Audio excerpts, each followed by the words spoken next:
السلام عليكم ورحمة الله وبركاته. إن الحمد لله نحمده ونستعينه ونستغفره ونؤمن به ونتوكل عليه ونعوذ بالله من شرور أنفسنا ومن سيئات أعمالنا. من يهد الله فلا مضل له ومن يضلل فلا هادي له. ونشهد أن لا إله إلا الله وحده لا شريك له ونشهد أن محمدا عبده ورسوله. وصلى الله وسلم على سيدنا محمد وعلى آله وأصحابه وأزواجه وذرياته وأهل بيته وأتباعه أجمعين. أما بعد، فقد قال الله تعالى في القرآن العظيم والفرقان المجيد: أعوذ بالله من الشيطان الرجيم. بسم الله الرحمن الرحيم. سبحان الذي أسرى بعبده ليلا من المسجد الحرام إلى المسجد الأقصى الذي باركنا حوله لنريه من آياتنا إنه هو السميع البصير. صدق الله العظيم.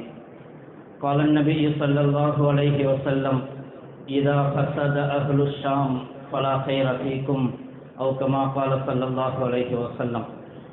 புகழ் அனைத்தும் ஏக இறைவனாகிய அல்லாஹ் ஒருவனுக்கு மட்டுமே உரித்தாகட்டுமாக.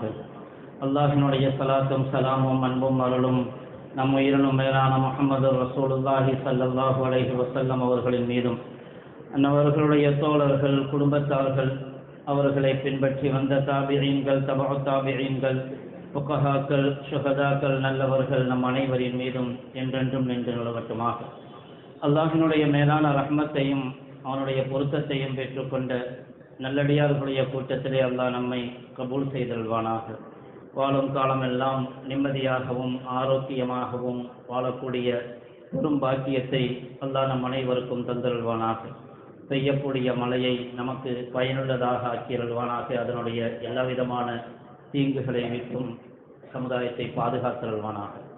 கண்ணியத்திற்குரியவர்களை, கடந்த சில நாட்களுக்கு முன்பாக சர்வதேச அளவிலே ஒரு நாடு அது கிளர்ச்சியாளர்கள் அல்லது சுதந்திர போராட்ட வீரர்களின் மூலமாக விடுதலை பெற்றிருப்பதான ஒரு தகவல். ஒரு இஸ்லாமிய நாடு சிரியா, அரபியிலே அதை ஷாம் என்று சொல்லுவார்கள்.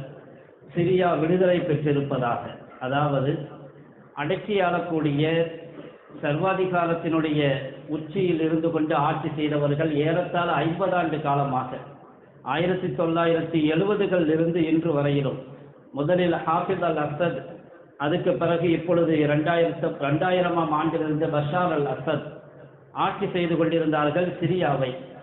ஆனால் அந்த சர்வாதிகார ஆட்சி கடந்த சில நாட்களுக்கு முன்பாக முடிவுக்கு கொண்டு வரப்பட்டிருக்கிறது.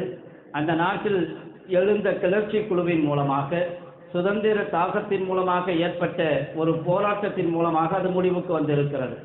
2011ஆம் ஆண்டிலிருந்து உள்நாட்டு சண்டை தீராத சண்டையாக ஷாமிலே, சிரியாவிலே நடந்து கொண்டிருந்தது. சமீபத்திலே சில வருடங்களுக்கு முன்பாக கூட அலப்போ நகரம் கைப்பற்றப்பட்டு ஏராளமான மக்கள் கொல்லப்பட்டார்கள். சிறுவர்கள், பெண்கள் உட்பட ஏராளமான மக்கள் கொல்லப்பட்டார்கள். அது ஒரு சுதந்திர போராட்டமாக 2011ஆம் ஆண்டிலிருந்து தொடர்ந்து நடைபெற்றுக் கொண்டிருக்கிறது. பஷார் அல் அசதுடைய ஆட்சி அதிகாரம் எப்படி இருந்தது? ஒரு அடக்கி ஆளக்கூடிய ஆட்சிக்கு ஒரு முன்னுதாரணமாக அவர் ஆண்டு கொண்டிருந்தார் நாட்டு மக்களை. யாரும் எதுவும் சுதந்திரமாக பேச முடியாது, நாட்டிலே சுதந்திரமாக நடமாட முடியாது. தனக்கு எதிராக ஒரு வார்த்தையை பேசினால் அவர்களை கண்காணாத இடத்தில் கொண்டு போய் போடுவார்கள். சித்திரவதை செய்யப்பட்டார்கள். பெண்களும் சிறுவர்களும் கூட சித்திரவதை செய்யப்பட்டார்கள், ஜெயிலில் அடைக்கப்பட்டார்கள்.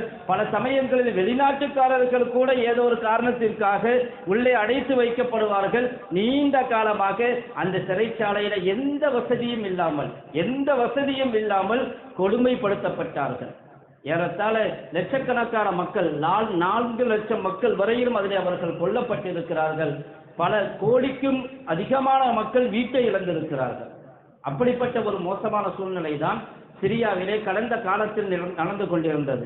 தன்னுடைய சொந்த நாட்டு மக்களின் மீதே தேவையில்லாத, போடக்கூடாத ஆயுதங்களை கொண்டெல்லாம், ரசாயன ஆயுதங்களை கொண்டதெல்லாம் தாக்குதல் தொடுத்தார்.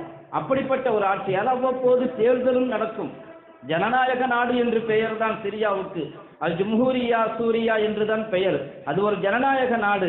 ஆனாலும் கூட அங்கே தேர்தல் எல்லாம் நடக்கும். தேர்தல் நடந்தால் என்ன, சர்வாதிகாரிகள் ஆட்சியில் இருக்கும் பொழுது தேர்தலை கூட தங்களுக்கு சாதகமாக ஆக்கிக் கொள்வார்கள். நாம் பார்க்கிறோம் நம்முடைய நிலைகளில் அப்படிப்பட்ட ஒரு நிலைதான் இருந்தது. ஆனால் அந்த நிலை மாறி இன்று அந்த ஆட்சியாளர் தூக்கி வீசப்பட்டிருக்கிறார். பஷார் அல் அசத் ஓடி போய் இருக்கிறார் ரஷ்யாவை நோக்கி. கிளர்ச்சியாளர்கள், போராட்ட குழுக்கள் டமாஸ்கஸ் தலைநகர் திமஷ்கை அடைந்த பொழுது பஷார் அல் அசத் இந்த நாட்டிலேயே இல்லை. அவர் விமானத்தின் மூலமாக தப்பித்து தன்னுடைய குடும்பத்தோடு தன்னுடைய சொத்துக்களை எல்லாம் ஏராளமான தங்கம், டன் கணக்கிலே தங்கம் சேர்த்து வைத்திருக்கிறார். அதற்கு பிறகு அவருடைய அரண்மனையை பார்த்த பிறகு சொல்லுவார்கள், கார்கள் வரிசையாக நிறுத்தப்பட்டிருக்கும். அது தொழிற்சாலைகள் உள்ள, அதாவது அது ஒரு கம்பெனியை போன்று இருக்கும், அது ஒரு ஷோரூமை போன்று இருக்கும். ஒரு தனிநபருக்கான கார்கள் அல்ல, அது அவ்வளவு வசதியோடு வாழ்ந்தவர். டன் கணக்கிலே தங்கத்தை சேமித்து வைத்திருந்தார். அப்படி சொத்துக்களை எல்லாம் அபகரித்து கொண்டு ஒரு பெரிய அடக்கி ஆளக்கூடிய சர்வாதிகார ஆட்சி செய்தவர் தான் பஷார் அல் அசத். 2011க்கு பிறகு அந்த நாட்டில் நடந்த போராட்டங்களின் மூலமாக எவ்வளவு காலமாக போராட்டம் நடந்தது. ஆயுத குழுக்கள் போராடினார்கள். அந்த ஷாமுக்கு, சிரியாவுக்கு உதவியவர்கள் ஒன்று ஈரான். ஏனென்றால் ஷாமிலே, சிரியாவிலே ஆட்சி செய்த பஷார் அல் அசத் ஷியா கொள்கையை சார்ந்தவர். அந்த நாட்டினுடைய பெருவாரியான மக்கள் சன்னி முஸ்லிம்கள், அஹ்லு சுன்னாவை சார்ந்தவர்கள். ஆனால் சில ஆக கம்மியான மக்கள் தான் ஷியா. ஆனால் பஷார் அல் அசத் அவர்தான் ஆட்சி செய்தார். அதனால் ஈரான் உதவி செய்தது, ஹிஸ்புல்லா உதவி செய்தது, லெபனானில் இருக்கக்கூடிய, என்று அவர்களும் ஷியாக்கள். அவர்கள் மட்டுமல்ல, ரஷ்யாவும் உதவி செய்தது. ஏனென்றால் ரஷ்யாவு தன்னுடைய இராணுவ தளங்களை அமைத்திருக்கிறது சிரியாவிலே, தன்னுடைய சொந்த ஆதாயத்துக்காக உதவி செய்தது. அதாவது ஒரு சர்வதேச அளவிலே ஒரு முக்கியத்துவம் வாய்ந்த நாடுகள் எல்லாம், வளர்ச்சி அடைந்த நாடுகள் எல்லாம் ரஷ்யாவெல்லாம் உதவி செய்து கொண்டிருந்த நிலையிலே எப்படி இது சாத்தியமானது? இந்த போராட்டம் எப்படி வெற்றி பெற்றது? அதுவும் சொல்ல போனால் நவம்பர் 27 ஆரம்பிக்கப்பட்ட மும்முரமான தாக்குதல் டிசம்பர் 8 எல்லாம் முடிஞ்சு போச்சு. வெறும் 11 நாட்களுக்குள்ளாக ஷாம், சிரியாவுடைய அதிபர் விரண்டோடி இருக்கிறார். ஆட்சியை ஹையத்து தஹரீர் ஷாம் என்கிற ஒரு அமைப்பு கைப்பற்றி இருக்கிறது என்றால் இந்த 11 நாட்களில் அது எப்படி சாத்தியமாகும்? இவ்வளவு காலமாக சாத்தியமாகாத ஒன்று இந்த 11 நாட்களில் சாத்தியமாகி இருக்கிறது என்று சொன்னால் அது முஸ்லிம்களுக்கு, இஸ்லாமிய உலகத்தில் லாபத்தை கொடுக்குமா நஷ்டத்தை கொடுக்குமா என்று தெரியாது. யாருடைய பின்னணியில் இவர்கள் ஜெயித்தார்கள்? ஹையத்து தஹரீர் ஷாம் என்கிற அமைப்பை சார்ந்தவர்கள் அமெரிக்காவுடைய உதவியின் மூலமாக வென்றிருக்கலாம். அமெரிக்கா அவர்களுக்கு உதவி செய்திருக்கலாம். இதற்கு பின்னணியில ஒரு பெரிய சதித்திட்டம் இருக்கும். இதற்கு பின்னணியில பெரிய சதித்திட்டம். நாம் நினைத்துக் கொள்கிறோம் பஷார் அல் அசத் ஓடி போய்விட்டார், சர்வாதிகாரம் ஒழிந்து போய்விட்டது, சிரியா விடுதலை பெற்று விட்டது என்று. ஆனால் இன்றுதான் சிரியா எப்போதும் இல்லாத ஒரு பெரிய கவலைக்கிடமான சூழலை சந்தித்துக் கொண்டிருக்கிறது. அங்கே பல குழுக்கள் ஒவ்வொரு பகுதியையும் அவரவர்கள் தங்களுடைய கட்டுப்பாட்டில் வைத்திருக்கிறார்கள். அந்த நாட்டிலே ஆட்சி அதிகாரம் நிலையாக இருக்குமா என்று சொல்ல முடியாது. மக்கள் கொண்டாடுகிறார்கள். அவர்களே என்ன சொல்கிறார்கள்? சிரியாவுடைய எதிர்காலம் என்னவாகும் என்று எங்களுக்கு தெரியாது, ஆனாலும் கொண்டாடுகிறார்கள். காரணம், இவ்வளவு நாளாக ரோட்டிலே சுதந்திரமாக நடமாட முடியாது, இன்னைக்கு எங்களுக்கு நடமாட முடிகிறது. இவ்வளவு நாளும் சுதந்திரமாக பேச முடியாது, எங்களால் பேச முடிகிறது. எத்தனையோ நபர்கள் தங்களுடைய பிள்ளைகளை இழந்து விட்டார்கள், அவன் செத்து போயிருப்பான் என்று நினைத்தார்கள். ஆனால் பஷார் அல் அசத் ஓடி போன பிறகு அவர்கள் சிறையில் இருந்து விடுதலையாகி வருகிறார்கள். நீண்ட காலத்திற்கு பிறகு, பல வருடங்களுக்கு பிறகு ஆனந்தம் அடைகிறார்கள். அது தற்காலிகமானது, நிரந்தரமானதல்ல. ஆனால் இதனுடைய பின்னணியில் ஒரு பெரிய சதிவலை பின்னப்பட்டிருக்கிறது. ஷாம், சிரியா என்று சுதந்திரம் அடைந்திருக்கிறது என்று சொன்னால் அது சுதந்திரம் அடையவில்லை. சர்வாதிகாரத்தை விட்டு விடுபட்டு இருக்கிறது என்று சொன்னால் அது ஒரு பெரிய ஏதோ ஒரு ஆபத்தை நோக்கி செல்கிறது என்றுதான் சொல்ல வேண்டும். ஏனென்று சொன்னால் Israel greater Syria, greater Israel என்கிற ஒரு நிலையை நோக்கி போய்கொண்டிருக்கிறது. சில நாட்களுக்கு முன்பாக, சில வாரங்களுக்கு முன்பாக இஸ்ரேலுடைய இராணுவத்தினுடைய யூனிஃபார்ம் அது எப்படி அமைந்திருந்தது? கிரேட்டர் இஸ்ரேல் என்கிற ஒரு மேப்போடு சுற்றி அடைந்து கொண்டிருந்தார்கள். கிரேட்டர் இஸ்ரேல் என்றால் என்ன? இஸ்ரேல் மட்டும் எங்களுக்கு சொந்தம் அல்ல. Israel, Lebanon, Jordan, Syria, Saudi Arabia வரையிலும், ஈராக்கில் இருந்தும் சவுதி அரேபியா வரையிலும் நாங்கள் கைப்பற்றுவோம். அது எங்களுக்கானது. கிரேட்டர் இஸ்ரேல் என்கிற ஒரு பெரிய திட்டத்தை இஸ்ரேல் கையில் வைத்துக் கொண்டிருக்கிறது. கடந்த சில மாதங்களாக நடந்த நிகழ்வுகளை பார்த்தால் ஒரு ஆச்சரியமானதாக இருக்கும். ஆனால் அதுவெல்லாம் திட்டமிடப்பட்டவை. பாருங்கள், சமீபத்திலே உக்ரைனுக்கும் ரஷ்யாவுக்கும் போர் மும்முரமாக நடந்தது. எந்த அளவுக்கு என்றால், நாங்கள் அணு ஆயுதத்தை எழுப்போம் என்றார் ரஷ்ய அதிபர். நீண்ட ஆயுதங்களை கொண்டு பெரிய பெரிய தாக்குதல்கள் தொடுத்தது உக்ரைன். இதனால் ரஷ்யா சிரியாவின் பக்கம் கவனம் செலுத்த முடியாது. ஏனென்றால் உக்ரைனோடு அது முட்டி மூடிக்கொண்டிருக்கிறது. அதே போன்று லெபனானிலே ஹிஸ்புல்லாவை அழிப்பதற்காக இஸ்ரேல் தாக்குதல் தொடுத்தது. பல தலைவர்கள் கொல்லப்பட்டார்கள். ஹிஸ்புல்லாவும் பலகீனப்பட்டு போயிருந்தது. ஹிஸ்புல்லா சிரியாவுக்கு உதவி செய்ய முடியாது. அதே போன்றுதான் ஈரானுடைய நிலையும். இஸ்ரேல் நேரடியாக ஈரானை தாக்கியது, ஈரான் நேரடியாக இஸ்ரேலை தாக்கியது. ஆக மொத்தத்திலே எந்த நாடுகள் எல்லாம், எந்த அமைப்புகள் எல்லாம் சிரியாவுக்கு உதவி செய்து கொண்டிருந்ததோ அந்த நாடுகள் அமைப்புகள் எல்லாம் வேறு பக்கம் தங்களுடைய கவனத்தை திருப்பிக் கொண்டிருந்த நேரத்தில் ஹையத்து தஹரீர் ஷாம் என்கிற பெயரிலே ஒருவர் தன்னுடைய குழுக்களின் மூலமாக போராட்டம் நடத்தி ஆயுத குழுவின் மூலமாக ஆட்சியை கைப்பற்றி இருக்கிறார் என்று சொன்னால் அதற்கு பின்னணியிலே இஸ்ரேலும் அமெரிக்காவும் கண்டிப்பாக இருக்கக்கூடும். ஏனென்றால் அவர்களுடைய திட்டம் கிரேட்டர் இஸ்ரேல், அதை உருவாக்க வேண்டும் என்று. பாருங்கள், முடிந்த பிறகு ஷாமிலே தாக்குதல் தொடுத்திருக்கிறது இஸ்ரேல். பஷார் அல் அசத் ஓடி போய் விட்டார், சர்வாதிகாரி ஓடி போய் விட்டார். ஆனால் சிரியாவினுடைய ஒரு பகுதியை கைப்பற்றி கொண்டது இஸ்ரேல். ஏற்கனவே இது எங்களுடைய பகுதி என்று சொல்லிக்கொண்டு டிமஸ்கிலே, டமாஸ்கஸிலே பெரிய தாக்குதலை தொடுத்திருக்கிறது. நாங்கள் அவர்களுடைய இராணுவ தளங்களை, ஆயுதங்களை அழிக்கிறோம், அது தீவிரவாதிகளின் கைகளில் சிக்கிவிடக்கூடாது என்பதற்காக. உலக நாடுகள், சவுதி அரேபியா வழக்கம் போல் கண்டனம் தெரிவிக்கும். ஆனால் உலக நாடுகள் அதை பற்றி எதுவுமே பேசுவது கிடையாது. காரணம், சிரியாவினுடைய பஷார் அல் அசத் விரட்டப்பட்டது அது சிரிய மக்களுடைய நலனுக்காக அல்ல, அது மேற்குலகத்தினுடைய நலனுக்காக. ஷாம் என்பது இன்று இருக்கக்கூடிய சிரியா மட்டுமல்ல.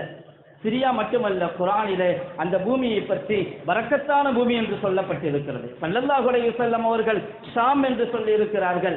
ஷாம் என்பது இன்று இருக்கக்கூடிய சிரியா மட்டுமல்ல. அரபியிலே அதுக்கு ஷாம் என்று சொல்லப்பட்டாலும் ஆரம்பத்திலே இன்று இருக்கக்கூடிய சிரியா, லெபனான், ஜோர்டான், அதே மாதிரி பாலஸ்தீனம், பாலஸ்தீனத்துக்குள் சேர்ந்ததுதான் இஸ்ரேல். ஏனென்றால் இஸ்ரேல் என்ற ஒரு நாடே கிடையாது. இஸ்ரேல், பாலஸ்தீன், ஜோர்டான், அதே போன்று சிரியா, இப்படி லெபனான், இந்த நாடுகள் எல்லாம் சேர்ந்ததுதான் ஹதீஸிலே சொல்லப்பட்ட ஷாம்.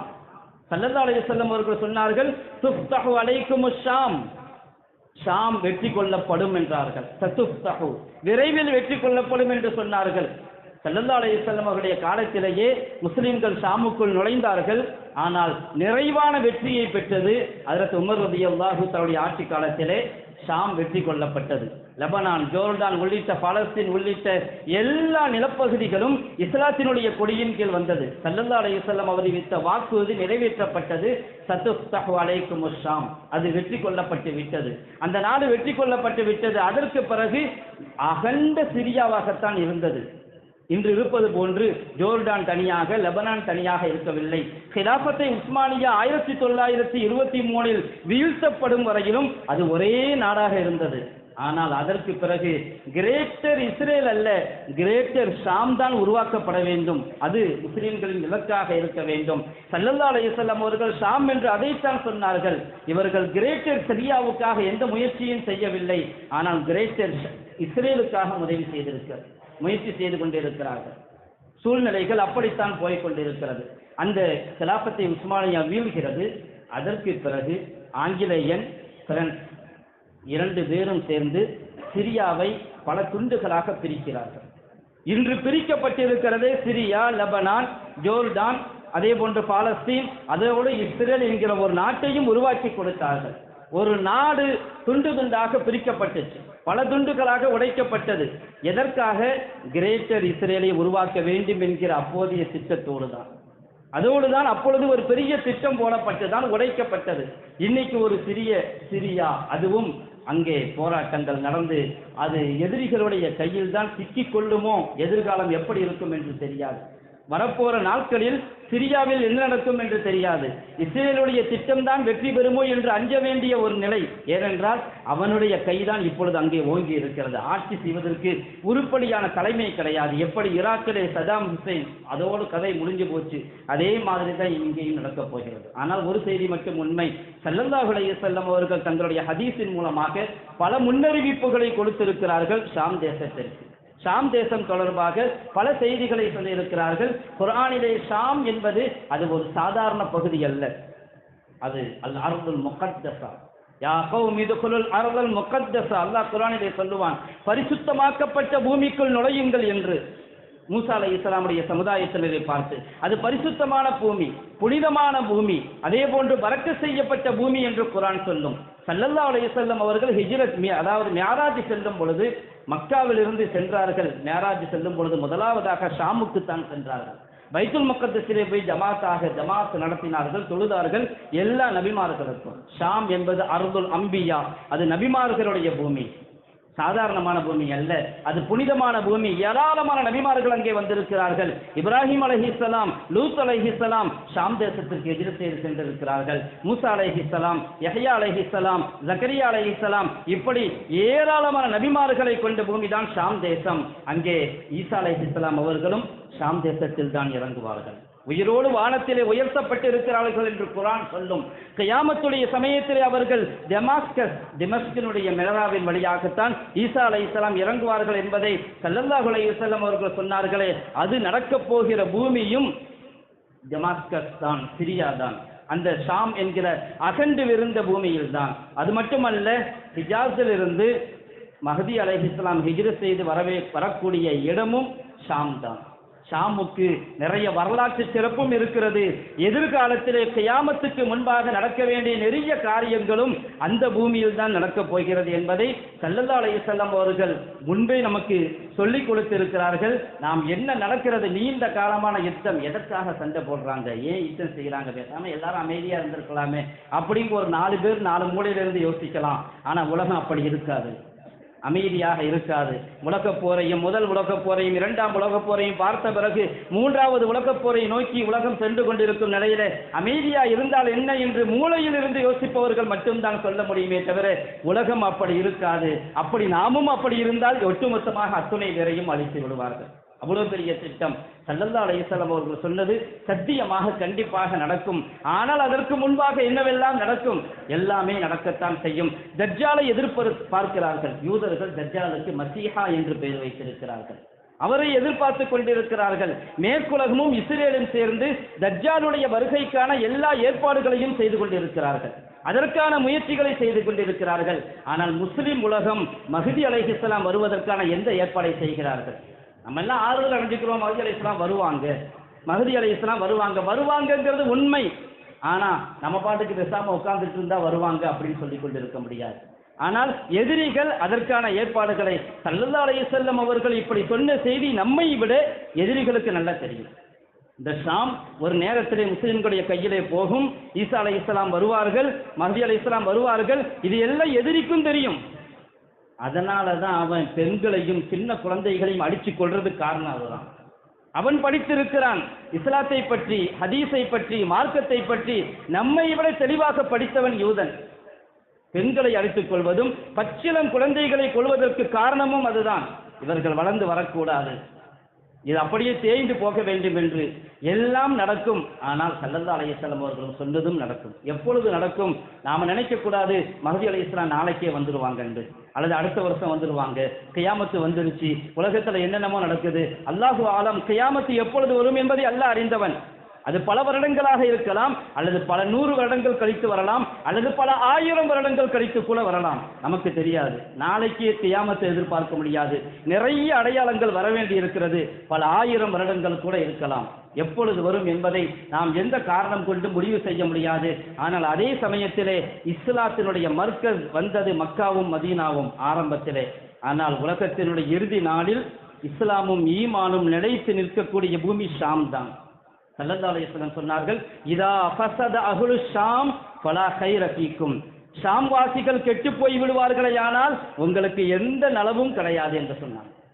ஷாம்வாசிகள் கெட்டு போய் விடுவார்களேயானால், அவர்கள் இஸ்லாத்தை விட்டு விடுவார்களேயானால், அவர்கள் தீனை விட்டு விடுவார்களேயானால், அவர்கள் இஸ்லாத்தை விட்டு பின்வாங்கி சென்று விடுவார்களேயானால், ஃபலா கைர ஃபீக்கும், உங்களுக்கு எந்த கைரும் கிடையாது. ஆனாலும் அத்தோடு சொன்னார்கள் ஸல்லல்லாஹு அலைஹி வஸல்லம் அவர்கள், லா தஸாலு ஸாயிஃபத்துன் மின் உம்மத்தி மன்சூரின், ஒரு கூட்டம் இருந்து கொண்டே இருப்பார்கள், அல்லாஹ்வின் உதவியை பெற்றுக்கொண்டே இருப்பார்கள்.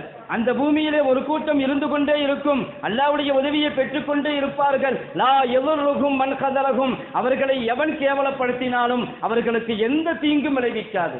அவர்கள் குழந்தைகளை கொள்ளலாம், பெண்களை கொள்ளலாம், என்ன வேண்டுமானாலும் தாக்குதல் தொடுக்கலாம். ஆனால் அவர்களுடைய கொள்கைக்கு ஒரு புள்ளியை கூட அட்டாக் பண்ண முடியாது. கொள்கை அன்றிலிருந்து இன்று வரை அப்படியே இருக்கும். லா யதுர்ருஹும் மன் கதலஹும் ஹத்தா தகூம ஸாஅ, கியாமத் வருகிற வரையிலும் அவர்களுக்கு யாரும் தீங்கிழைக்க முடியாது. கேவலப்படுத்தலாம் அவர்களை, அந்த கேவலம் எல்லாம் அவர்களுக்கு ஒரு துச்சம், அதை கண்டுகொள்ளவே மாட்டார்கள்.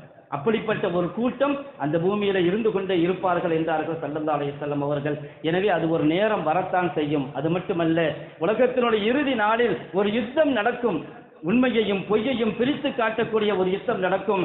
அந்த யுத்தத்தை பற்றி ஸல்லல்லாஹு அலைஹி வஸல்லம் அவர்கள் அந்த காலத்தில் நடக்கும் பொழுது வஃபுஸ்தாதுஹா மின்ஹா பிஅர்தின் யுகாலு லஹா லஹூதா, ஹெட் குவார்ட்டர் எங்க இருக்கும் தெரியுமா? ஸல்லல்லாஹு அலைஹி வஸல்லம் அவர்கள் தெளிவாக சொன்னார்கள். அல் லஹூதா என்ற நகரம், இது சிரியாவில் உள்ள டமாஸ்கஸ், திமஷ்குக்கு பக்கத்தில் உள்ள ஊர்.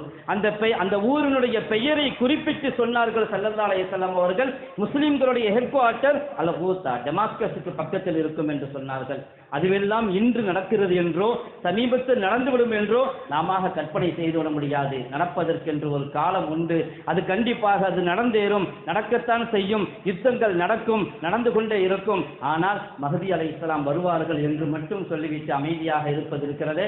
ஆனால் எதிரிகள் தஜ்ஜாலுக்கான எல்லா முயற்சியையும், பாவத்திற்கான எல்லா வாசலையும் திறந்து விட்டு இருக்கிறார்கள். ஆனால் முஸ்லிம்கள் நன்மைக்கான எல்லா வாசலையும் திறந்து விட்டு இருக்கிறார்களா? இன்னைக்கு இஸ்லாமிய உலகம் அப்படிப்பட்ட ஒரு நிலையில் இருக்கிறதா? அவர்கள் இஸ்லாமிய உலகை காப்பாற்ற வேண்டிய ஒரு நிலையில் இருக்கிறார்களா?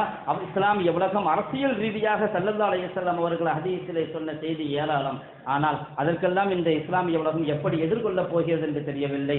போகக்கூடிய நிலை கிரேட் சிரியாவா, கிரேட் ஷாமா என்பதுதான். ஆனால் இப்பொழுது அவர்களுடைய திட்டம் ஜெயித்து விடுமோ அப்படிப்பட்ட ஒரு நிலைதான் இருக்கிறது. இதை நாம் புரிந்து கொள்ள வேண்டும். புரிந்து கொண்டு மஹ்தி அலைஹிஸ்ஸலாம் அவர்கள் வருவார்கள், நீதமான ஆட்சி செலுத்துவார்கள்.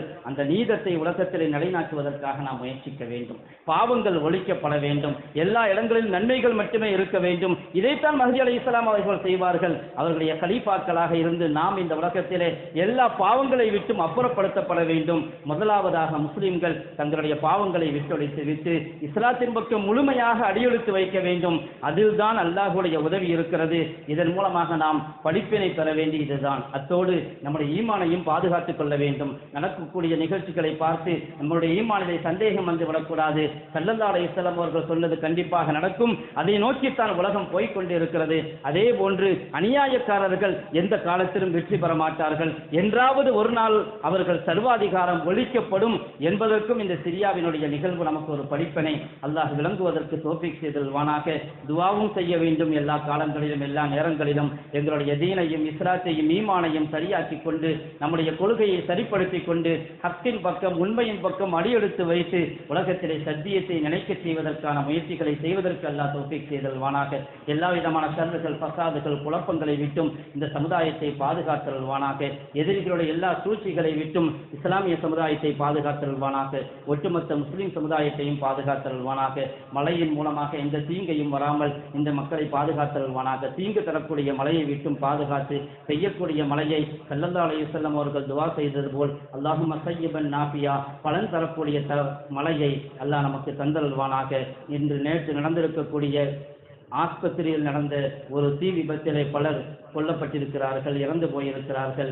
எங்கே மருத்துவம் தேடி, ஆரோக்கியம் தேடி பெறுகிறார்களோ அங்கேயே மரணத்தை எதிர்கொள்ள வேண்டிய நிலைக்கு தள்ளப்பட்டிருக்கிறார்கள். அல்லாஹ் அவர்களுடைய குடும்பங்களுக்கு ஆறுதலை கொடுத்தல்வானாக. இது போன்ற விபத்துகள், ஆபத்துகளை விட்டும் நம்மை பாதுகாத்தல்வானாக. வாஹிரு தஅவானா அல்ஹம்துலில்லாஹி ரப்பில் ஆலமீன். வஸ்ஸலாமு அலைக்கும் வரஹ்மத்துல்லாஹி வபரகாத்துஹு.